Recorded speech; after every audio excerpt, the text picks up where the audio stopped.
Today I've flown all the way out to steamy Charlotte, North Carolina to take a look at this very yellow Thomas-built school bus. No, I'm just kidding. It's all about the Dark Horse. Today I've flown all the way out to steamy Charlotte, North Carolina to take a look at the most powerful, naturally aspirated Mustang ever built. This is the new 2024 Mustang Dark Horse. Think of it as Mustang GT dialed all the way up to 11. And until we see a new Shelby, which we all know is coming, probably a successor to the GT350 and or the GT500, this is going to be the most powerful Mustang in America.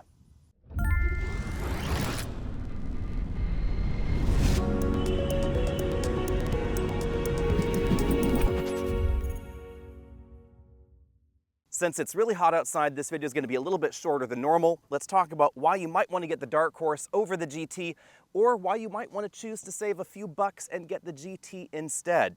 Obviously, one reason to get the Dark Horse is the style. It definitely looks different up front. We have these darker sections under the headlights. The headlights themselves are essentially the same, as is the Mustang logo up front, but we see some very different logos around the side and out back. We get the same sort of inserts over here that we find in the GT because, of course, we need a lot of cooling for that 5-liter V8, but I like the subtle changes to the front end, and I think this is certainly the sharpest looking Mustang they've ever built. I'll talk about the performance upgrades in just a moment, but clearly another thing you should know about the Dark Horse up front is its price tag. $59,270 for the base Dark Horse trim, plus destination gets you over $60,000. And you could get a very well-equipped Mustang GT for less, with of course the performance exhaust, the MagneRide dampers, etc. that you will find on the Dark Horse. You're not going to find the uniqueness of the Dark Horse though, the unique styling touches, the uniqueness of the trim level itself, and of course the extra power, extra handling ability, all of that going on in this model. Another reason to consider the Dark Horse is that it doesn't have any competition to choose other than the Dark Horse. The Challenger and the Camaro are dead for 2024. Production is ending in calendar year 2023. So the Mustang honestly stands alone. You could look at something like a Nissan Z or a Supra or a number of other performance vehicles, but they're just not the same thing. Some might say that the Supra with the inline-six is more fun. I would say they're wrong. But none of them are going to have a big naturally aspirated V8 engine under the hood, and very few will have a manual transmission. So that's another solid reason to look at the Mustang, whether we're talking about the Dark Horse honestly, or the regular 480 horsepower GT. Here's a close-up look at that Dark Horse logo. You'll find that on the sides of the Dark Horse as well as the back. This is the first time, according to Ford, that they've ever used a forward-facing pony on their pony car. Let me know what you think of that look in the comments section. Some folks were upset that I said this looks a little bit like a Hyundai Elantra back here with this severe karate chop. They claim it looks a little bit more like a classic Mustang, but you know what? Classic Mustangs didn't have this really strong K-shape back here, so definitely more Hyundai Elantra than classic fastback Mustang. I don't think that's a problem though. I think it's a really good look, and I also think this is, again, the sharpest looking Mustang they've ever built. We have the big wing on top, quad exhaust tips down below, but you should know that the quad exhaust tips are essentially the same as the GT with the optional active exhaust. That top-end exhaust system is actually going to sound pretty similar to this as well. Under the hood, we have some big changes. Well, that depends on your perspective, of course. We have more power, 500 horsepower instead of 480 horsepower like the regular Mustang GT, but the Mustang GT with the active exhaust gives you a little bit of a bump, and actually the same 418 pound-feet of torque we find out of this 5-liter V8. But there are still some changes for the Dark Horse. We of course have the Dark Horse strut brace right there, and inside the engine we find some forged components borrowed out of the Mustang GT500 last year. But the biggest change for me is the Tremec 6-speed manual transmission rather than the Getrag 6-speed that we find in the GT. A lot of folks asked, why does Ford still use that transmission in the GT? Well, it's all about cost, and that is logically one of the reasons that this vehicle costs more than the GT. Tremec manual transmissions, even on the used market, are a decent amount more expensive than Getrags, and they needed to keep the GT affordably priced. This is in a different price bracket. That's what's going on. But logically, the bulk of this Coyote 5-liter V8 is the same as the Mustang GT. The power peaks at the same 7,250 RPM, and the torque peak is exactly the same as the regular Mustang GT engine as well. They are both absolutely fantastic. And again, they really stand alone in this segment now that the Camaro and the Challenger are both sailing off into the sunset. We don't know what the future holds for either of those models in North America, but we have some rumors. The Camaro, probably going to go electric. The Challenger, definitely going to go electric, but also there is likely going to be an inline-6 turbocharged engine under the hood of the next generation, and that means it's not going to be the same sort of thing as a 5-liter Mustang. One way to think of the Dark Horse is it's a performance package on top of a performance package. So almost all of the performance-related options on the Mustang GT become standard on the Dark Horse. We get massive 6-piston Brembo brakes up front, 4 pistons in the back. We get upgraded tires. These are P0 Pirelli tires, 255s up front, 275s in the rear. Also available are absolutely bonkers insane Trofeo tires. 305 width tires are available on the Mustang. If 305s sound insane, hang on to your hats because the rears go up to 315s. Those are absolutely bonkers tires. Not exactly the right tire for a rainy Sunday afternoon since they're practically track slicks, but they definitely take handling to the next level, and I will be driving this on the track a little bit later. Also available, carbon fiber wheels for the first time on a regular Mustang. They're essentially a new version of the wheel that's been available on the Shelbys in the past. One rather unexpected twist on the Dark Horse that is certainly going to benefit GT shoppers. No body changes here for the Dark Horse. No fender flares, no rolled fenders or anything like that to accommodate the 305s up front, 315s in the back. So if you wanted to put those on your GT, I suspect they'd fit. The interior is largely the same as the Mustang GT, so if you want to know about the interior in greater detail, be sure and check out that video. One important consideration for some shoppers, though, the Recaro seats are going to be optional. I think these are the perfect match for track driving. However, for regular daily driving, I do like the base seats in the Dark Horse. Those are going to be the same ones that you find in the Mustang GT, and they will be powered. You have to give up the power, you have to give up the ventilation in order to get the Recaro seats. I find this seat design, just generally speaking, a little bit less comfortable, certainly because it's less adjustable. No adjustable lumbar support, for instance, but those bolsters, they are definitely very aggressive. So if you want to hold yourself in place when you're on a track, that is the only way to go.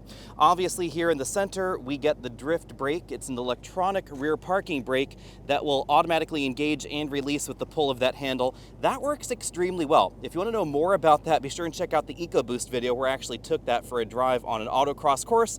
The rest of the interior, it's essentially the same. So if I just go ahead and hop in here, you'll notice that we have this just over 13-inch infotainment system there. Obviously Apple CarPlay and Android Auto.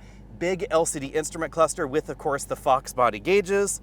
And then over on the passenger side, Dark Horse badging with relatively the same design that we find in the Mustang GT.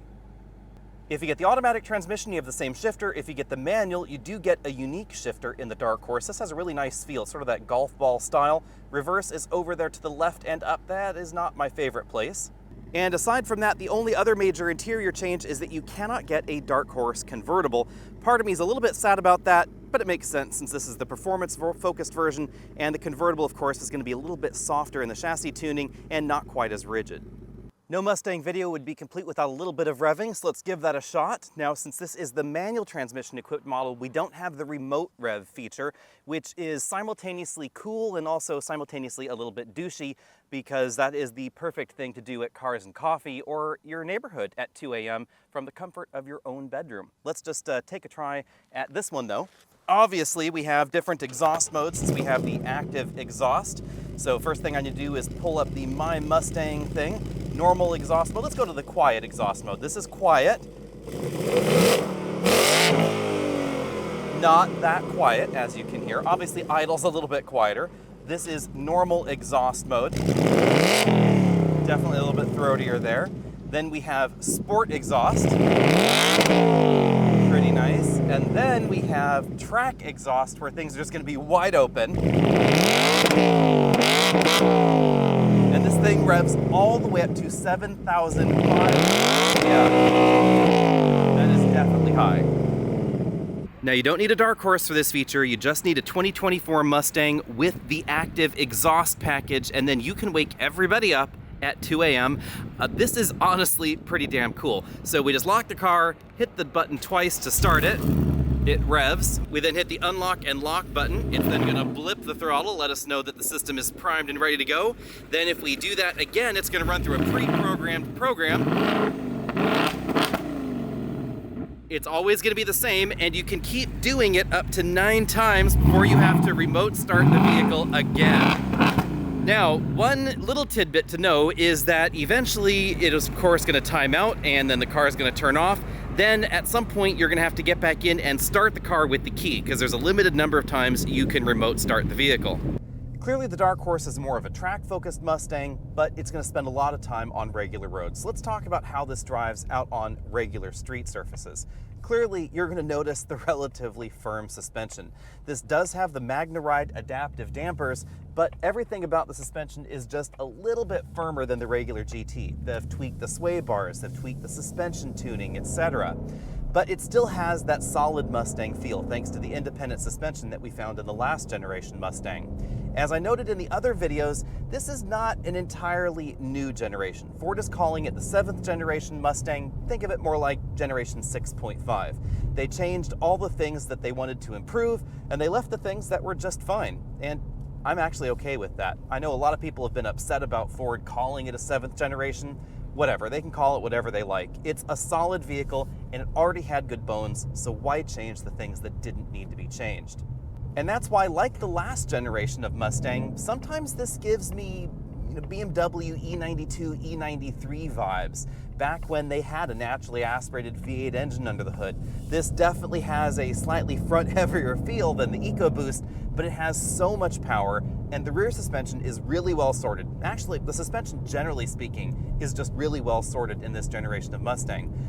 But this Dark Horse version is going to be the least suited for regular roads like we're on here. Even in the normal road mode for the suspension, you're just going to be feeling all of the minor road imperfections, every little bump, every pebble, every pothole. All of that is coming into the cabin.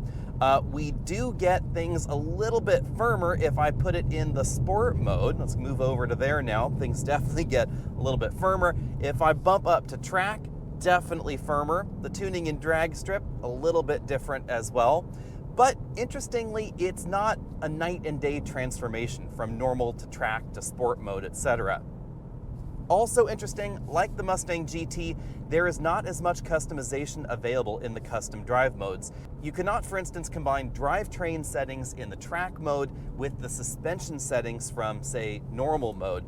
And that's a bit of a disappointment to me, because there are times on a track, depending on the track, that you might want a slightly softer suspension tune. And in this vehicle, those things always go together. You can adjust the steering effort a little bit. It's not an enormous change, and it is just steering effort. There's no change to the steering feel. And of course, you can change the exhaust setup, so you can have the loudest exhaust in the regular suspension mode if you want to. And speaking of that exhaust, it sounds absolutely fantastic, as do the rev match shifts here. This is just a great sounding, naturally aspirated V8 engine. And again, the V8 is the entire reason to get this over something like a Supra or a Nissan Z. It's not just about the sound, it's also about the power delivery of the engine. This is something of a personal preference. I do like the way a turbocharged engine feels, but I also like the way torque builds in a naturally aspirated big V8 engine like this. This V8 logically doesn't have the low-end torque that you'd get in a twin-turbo V6 or something along those lines, but the way that it delivers the torque is very linear, very natural. It's not peaky, there's no turbo lag, there's no turbo bog, it's just pure, unadulterated V8 goodness. As far as the numbers go, 0 to 60 times, probably very, very similar to the Mustang GT, as long as you have the limited slip differential in the rear. And that is one thing I would say, and one reason to get the optional performance options on the Mustang GT is you really want the limited slip in the back if you want to make the most out of the engine. There's so much power, so much torque going on that if the road surface is not absolutely perfect, you really need the limited slip in order to be able to apply it. And of course, you get it standard on the Dark Horse. Then there is the Tremec 6-speed manual. The shifts are really, really good. It doesn't feel as tractory, I guess you'd say, as a Mustang GT. Not that the Mustang GT feels like my Case 570 or anything like that, but it definitely feels a little rougher around the edges than this Tremec. And of course, if you're concerned at all about the lifetime of the transmission, if you're doing a lot of performance driving, you're going to want this transmission. That has been a concern in the Mustang GT in the past. Ford says that they have tweaked and improved the Getrag transmission in the GT, but we don't know what that really means for long-term durability, track day use, etc. This is probably the way to go if you want to take your Mustang on a track every weekend. Now's a good time to talk about the assisted driving features. We have adaptive cruise control. We also have a very aggressive lane centering program in the Dark Horse. Two things that are standard and two things that are a little interesting for more of a performance-oriented vehicle. But again, this is also designed as a daily driver style vehicle. As far as cabin noise goes, it's going to be pretty similar to the Mustang GT. The exhaust note is definitely on the loud side back there, but you can quiet things down. Again, a little complicated. I have to go through the pony menu here, and then I have to choose the exhaust mode there, and I could put this in the quiet mode. It's not going to quiet things down too much at full throttle, and it's not going to really change the power output of the engine. At full throttle, it's still going to open everything up to give you the most performance, but it is going to quiet things down for that early morning run to the airport. If you're simply after 0 to 60 times, you're going to want the automatic transmission. Ford's 10-speed is excellent. There are a lot of gears to choose from, but I think it's done well. If you want the most engaging ride, you're going to want the 6-speed manual transmission. And I would hope at least that most Dark Horse buyers are going to want this manual transmission. Again though, if you want the fastest 0 to 60 times, that's going to be with the automatic transmission. Also, logically, the best fuel economy is going to happen there. You do get a slight reduction in the Dark Horse. Most folks are probably not going to notice much of a difference because the EPA numbers are probably a little bit optimistic for the way most people are going to be driving this. But since this is all about the track, let's take this out there and see how it does out on the Charlotte Motor Speedway. All right, it's time to get this out on the track. Sorry if I'm shouting or if I'm a little bit too soft. Things are a bit muffled in the helmet. Ford has actually taken us to a slightly more technical track than I had expected. We're not just doing the big oval here at the Charlotte Motor Speedway. Instead, they've cut things up and they're using some of the inner track areas there and some of the large oval as well. So it's really kind of an interesting arrangement of things with some pretty steep bankings and areas, etc. And of course, in the interest of safety, I'm not going to be pushing this as hard as you could because I'm trying to talk to all of you here on camera as well, while navigating a relatively unfamiliar track. And this is a whole lot of power that we have in this car. You will really feel that as you redline it in third gear right there, as you come to these straightaways. You're really not using as much power as this car has. And again, Ford has set up a somewhat complicated track setup here with this sort of multi-surface here. We're going over the paint, going through these areas. You could definitely have a lot of fun. And this is where you'll really notice the linear power delivery of the 5-liter Coyote V8. That's definitely going to be different than some of those turbocharged or supercharged options. Now, superchargers are certainly going to deliver their power in a more linear fashion than an engine like this, but this is just so much fun, and it's so much more predictable, especially if you're, moderately advanced or more of on the novice side of track driving. This is going to be a lot easier to learn than some of those high-performance turbocharged vehicles just because of the nature of the power delivery from the engine. Now here's where I would say don't pay too much attention to my line at this moment because this is the first time I have ever been out on this course. I've been on Charlotte Motor Speedway before, but not this particular line, which is a little bit more complicated than I had expected because of the way that we're diving on and off of these various areas of the track. So I'm just gonna shut up for a moment and try and focus myself on this 25-degree angle that I'm on right here, which is definitely very entertaining. Again, lots and lots of power. I mean, going over triple digits is super, super easy in this car. And the brakes, those are certainly fantastic. And the rev match downshifting, also excellent. Now, right now, I am driving the model with the Trofeo tires on them. Sorry for saying that I was gonna shut up and just drive and not actually doing it. But the Trofeos, they are certainly grippy. Earlier in the day, I was driving the more street-focused tires, and I did spend a little bit of time in some off-paddock area here in the non-handling package for the new Dark Horse, and you will definitely tell the difference. It is much grippier in the back. Those 315s, they're much better able to apply the power back there than the narrower tires, and that's certainly something you need on a track like this if you want to get a better track time. You need to be able to apply the power to the rear, and you just can't do that as well. You can still do it, but not as well with those skinnier tires. Then of course, we get those really meaty front end tires to help improve the grip on the track. This definitely is an awful lot of fun. You know, I really should be trying the no-lift shift here. It's something that you're going to have to get used to if you get one of these, especially if you've learned in a manual transmission vehicle that does not have that particular feature. Here's how it works. If you're over about 5,000 RPM and you're 90% or higher on the throttle, so pretty hard throttle application, then you can just drop the clutch in, shift, and pull out. So let's give this a whirl. Oh, actually I can't really because we're not going to go over the required RPM. I'll have to do that in that straightaway there. But that will improve your shift time. It does feel a little bit unnatural, however, and that's probably why I keep forgetting to do it. Let's give that no-lift shift a whirl here in this line. So again, over 5,000 RPM. Yep, that feels so weird and unnatural, but it definitely works really, really well. Now, did it make me faster? In this particular instance, I would say no, because I was worried too much about how it's going to go. Because again, feels really weird to no-lift shift a vehicle, even though this is a thoroughly modern 21st century manual transmission, of course.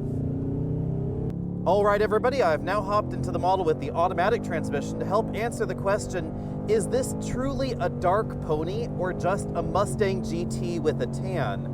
Well, there are more changes than I talked about earlier going on in the Dark Horse. We get expanded cooling, we get a different engine radiator, we have transmission coolers, we have a rear differential cooler, we have a different oil cooler for the engine as well.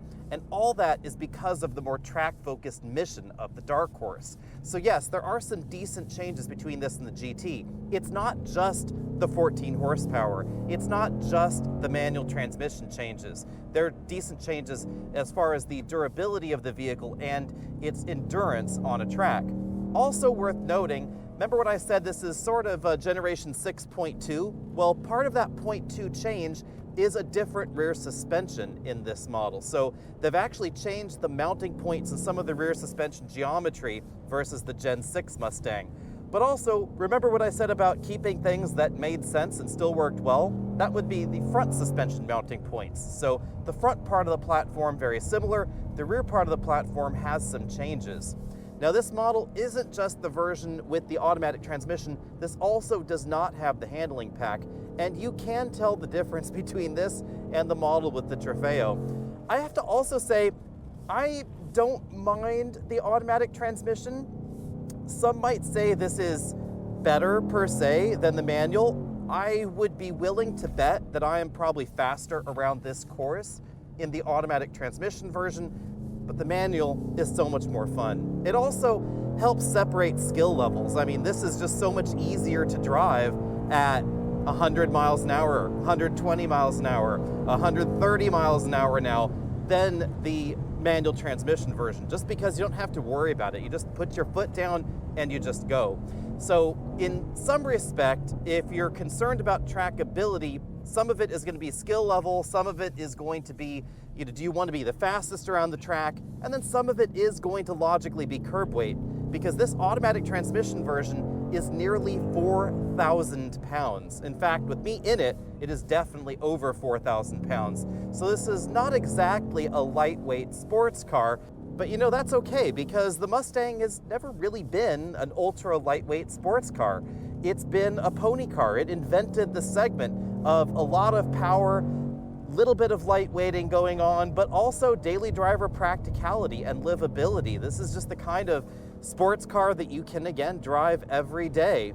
And as far as the suspension tuning goes, this is where the MagneRide dampers and the firm suspension make sense, because it is well adapted to this track surface. It is a very, very good fit here. If you are only daily driving your Mustang, then that's a bit of a trickier thing. I would say that's where the Mustang GT is going to make more sense, because not only do we have that extra cooling, we also have different spring rates, both in the handling pack version and in the non-handling pack version. The suspension change actually happens as well when you go from Dark Horse to Dark Horse with the handling package, and that is definitely going to make it a little bit less daily driver livable. And you will certainly notice there's a lot of Mustang to stop in some of those straightaways, even with the relatively wide tires that we have on this model. I have to say, this 10-speed automatic is pretty good about choosing gears as you're decelerating. It's not quite as psychic as a ZF8 speed would be in a BMW M car. I do think those are a little bit better, but honestly, come on, we're talking about, maybe BMW M5 in the same sentence as a Ford Mustang. That is definitely very good for Ford. If you're looking for the ultimate American icon in 2024, look no further than the Mustang, and look no further than the Dark Horse for the ultimate version of the ultimate American icon. Again, this stands alone for 2024, so if you've got the cash, I would definitely recommend checking out the Dark Horse. But my personal opinion, I would probably get the GT, and then I would spend the extra 10 grand on upgrades for the GT. Yes, you do get wider tires here, you get wider wheels, you get the option of the carbon fiber wheels, which are totally cool, also quite expensive, and you get the uniqueness of the Dark Horse badging around the vehicle, but the substance of the Dark Horse is not too far removed from the Mustang GT. I said at the beginning of the video, it's kind of like GT dialed up to 11, but maybe I'm wrong on that. Depending on how you look at it and what your priorities are, clearly on the track, it's dialed up to 11. If you get the Trofeos, the carbon fiber wheels, all of that, yes, GT dialed up to 11. If you don't, however, and you're not going to be tracking your Mustang on a regular basis, then in some ways it's more Mustang GT dialed up to maybe 10.1. And at that level, you might want to get the GT instead. And I do like the way the GT rides with the regular steel spring suspension, which would be another further savings. I probably would not get the performance exhaust on the Mustang GT either. I would end up saving a little bit of cash there, absolutely get the 6-speed manual. And yes, I would get the Getrag as well. The Tremec, it is definitely better. It is smoother, it feels a little bit less tractory. Is it worth the $7,000 bump over a very nicely equipped Mustang GT? That I'm a little bit less sure on, but let me know what you think about that down there in the comment section. You absolutely cannot go wrong either way. Dark Horse, Mustang GT, and this is the unpopular opinion, I would also say you could not go wrong with a Mustang 2.3 liter EcoBoost. You'd save an awful lot of cash, it's not going to be as special, it's not going to sound as good. All of that is definitely true, but the Mustang 2.3 liter EcoBoost is still an absolutely fantastic Mustang. I'll see all of you next week. Today I have flown all the way out to Charlotte to say f you to the Dark Horse and say hello sexy to the Thomas-built orange school bus, baby. I would say we could leave that clip in, except I said f you to the Dark Horse.